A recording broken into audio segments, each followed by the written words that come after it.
जय श्री कृष्णा दोस्तों, कैसे हैं आप सब लोग। आज हम बात करेंगे करवा चौथ व्रत की पौराणिक कथा के बारे में। कथाएं तो अनेक हैं, परंतु सभी का सार एक ही है, पति की रक्षा के लिए करवा चौथ का व्रत।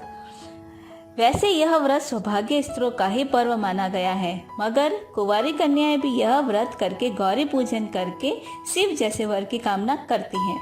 करवा चौथ व्रत में दोपहर के बाद सुहागन महिलाएं पौराणिक कथा सुनती हैं, जो इस प्रकार है।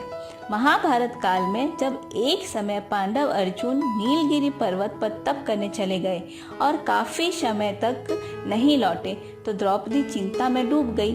उसने भगवान श्री कृष्ण को याद किया और उन्होंने तुरंत दर्शन देकर उसकी चिंता का कारण पूछा। द्रौपदी ने कहा कि हमारे सब कष्ट दूर हो तथा पति अर्जुन की दीर्घायु हो। श्री कृष्ण ने कहा कि पार्वती ने भी शंकर जी से एक समय यही प्रश्न किया था, तो शंकर जी ने उन्हें जो कथा सुनाई थी वही तुम सुनो। कार्तिक कृष्ण पक्ष की चतुर्थी तिथि करवा चौथ को निर्जल व्रत करके यह कथा सुनी जाती है। किसी समय स्वर्ग से भी सुंदर शुक्रप्रस्थ नाम के नगर, जिसे अब दिल्ली कहा जाता है, में वेद शर्मा नामक एक ब्राह्मण रहता था। उसके 7 पुत्र और संपूर्ण लक्षणों से युक्त वीरवती नाम की एक सुंदर कन्या थी, जिसका विवाह सुदर्शन नाम के एक ब्राह्मण से किया गया। वीरवती के सभी 7 भाई विवाहित थे। जिस दिन करवा चौथ का व्रत आया, तो वीरवती ने भी अपनी भुजाइयों के साथ व्रत किया। दोपहर बाद श्रद्धा भाव से कथा सुनी, फिर अर्घ देने के लिए चंद्रमा देखने की प्रतीक्षा करने लगी। मगर इस बीच दिन भर की भूख प्यास से वह व्याकुल हो उठी, तो उसकी प्यारी भुजाइयों ने यह बात अपने पतियों से कही।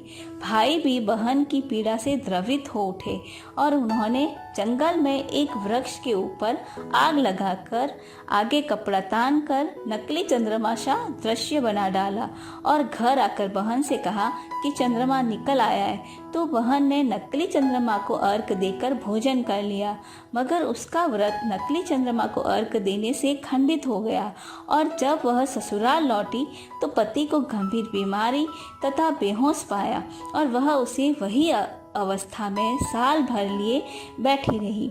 अगले वर्ष जब इंद्रलोक से इंद्र पत्नी इंद्राणी पृथ्वी पर करवा चौथ का व्रत करने आई और वीरवती से इस दुख का कारण पूछा, तो इंद्राणी ने कहा कि गत वर्ष तुम्हारा व्रत खंडित हो गया था, इस बार तू उसे पूर्ण विधि से व्रत कर, तेरा पति ठीक हो जाएगा। वीरवती ने पूर्ण विधि से व्रत किया तो उसका पति फिर से ठीक हो गया। श्री कृष्ण ने कहा कि द्रौपदी, तुम भी इस व्रत को विधि से करो, सब ठीक हो जाएगा। द्रौपदी ने ऐसा ही किया। अर्जुन ठीक होकर घर लौट आए, सब ठीक हुआ, राज्य वापस मिला। एक अन्य पौराणिक कथा के अनुसार कहा जाता है कि एक समय देवताओं तथा दैत्यों के बीच घमासान युद्ध हुआ। इस युद्ध में देवताओं की पराजय होने लगी, तो कुछ देवता ब्रह्मा जी के पास गए और विनय करके कहा कि विजय प्राप्ति के लिए कोई उपाय बताओ।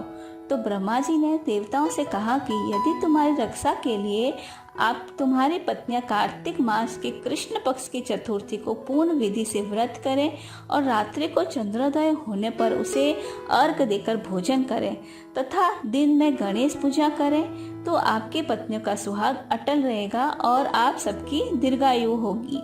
यह आदेश सुनकर देव स्त्रियों ने पूर्ण विधि से निर्जल रहकर व्रत किया, दिन में गणेश पूजा की और रात्रि को चंद्रमा उदय होने पर अर्घ देकर भोजन पान किया। तो इस व्रत के प्रभाव से देवताओं की रक्षा तथा विजय हुई। उस समय से भी व्रत प्रचलित कहा जाता है। तो दोस्तों, ये थी हमारे व्रत की पूर्ण कथा। तो आपको हमारा वीडियो कैसा लगा, लाइक करें, अपने दोस्तों के साथ शेयर करना ना भूलें और हमारे चैनल को सब्सक्राइब जरूर करें। बाय बाय दोस्तों।